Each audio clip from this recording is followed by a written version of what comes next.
Aboutir à une utilisation concrète et industrielle des nanotubes de carbone, c'est le défi qu'a relevé la société Nanosil. Avec l'aide du pôle Mécatech, cette société a pu rassembler les compétences nécessaires autour d'un projet commun baptisé Nanocompo.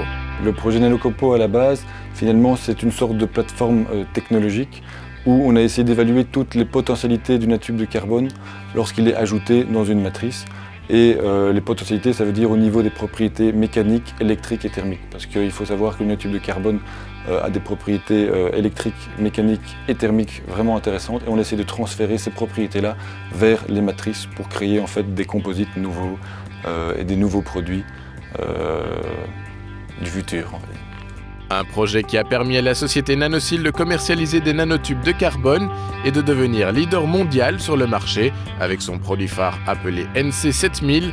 Grâce à ses performances antistatiques et conductrices, ce produit est particulièrement recherché dans le secteur de l'automobile ou du packaging électronique.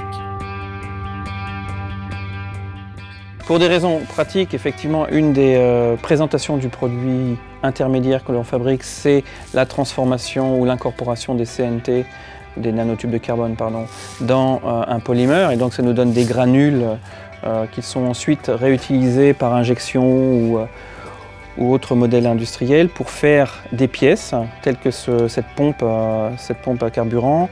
Cette pièce a l'avantage d'être résistant à certains éléments corrosifs et en même temps antistatique. En corrélation, il y a tout le système de tubes de transport de l'essence, qui est difficile à vous montrer parce que je vais vous montrer un petit bout de tube, mais qui sont en connexion et qui sont aussi antistatiques. Et c'est les réglementations principalement aux États-Unis qui poussent ce changement. Et on s'attend dans les années à venir que cette réglementation américaine se transpose à la fois en Asie et en Europe. Et donc pour nous, on est bien placé pour pouvoir continuer notre croissance dans ce domaine. Outre l'automobile, le secteur de l'électronique recherche également des matériaux antistatiques pour protéger ces matériaux sensibles. Les plateaux de transport des pièces électroniques sont fabriqués principalement pour des raisons donc antistatiques, parce qu'une charge statique dans un système sensible à l'électricité ferait que les pièces, comme les têtes de lecture des disques durs, seraient endommagées et donc non vendables. Donc tous les matériaux fabriqués dans les salles blanches sont transportés par ces éléments antistatiques. Et donc les nanotubes de carbone ont permis à la fois une augmentation du taux de recyclage de la matière brute et donc une réduction d'utilisation des additifs ou des matières premières et une propreté, une qualité de surface dans la manière dont le produit est extrudé. Et donc on a maintenant depuis 5-6 ans pris une position très importante dans ce domaine-là.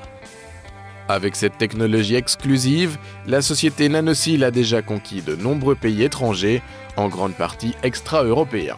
Vous devez visualiser qu'on doit exporter hors de la Belgique probablement 98% de notre production, de notre même technologie.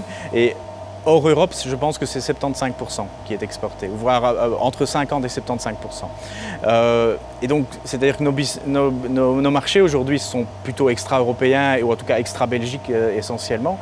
Et donc, c'est-à-dire qu'au-delà du travail qui a été fait en région wallonne, on a pu dupliquer ça de manière très simple et très rapide en Asie, nos marchés préférentiels, la Corée, le Japon, la Chine et l'Europe comme l'Allemagne, la France, le Benelux de manière générale.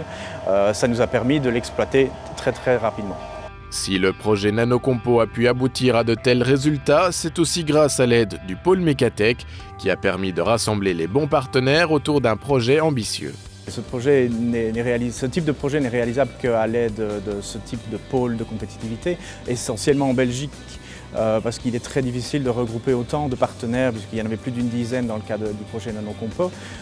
Il y a la même structure au niveau européen, mais elle est beaucoup plus lourde en termes d'administration, je dirais, et de manière générale, regrouper autant de partenaires, il y a besoin d'un point fédérateur qui est en l'occurrence joué par le pôle Mécatech dans ce type de projet. Avec un produit jusqu'à 2 fois plus résistant à la fracture ou au choc, la société NanoSil ambitionne de conquérir d'autres secteurs prestigieux tels que l'aéronautique ou la marine. Alors, mission impossible ? C'est pas impossible. L'important, c'est qu'on arrive à aider ces fabricants de pièces en matériaux composites, donc fibres de carbone par exemple, à obtenir une durée de vie ou une résistance à l'impact ou au choc importante. Et on a démontré avec certains de nos produits actuels qu'on pouvait le faire.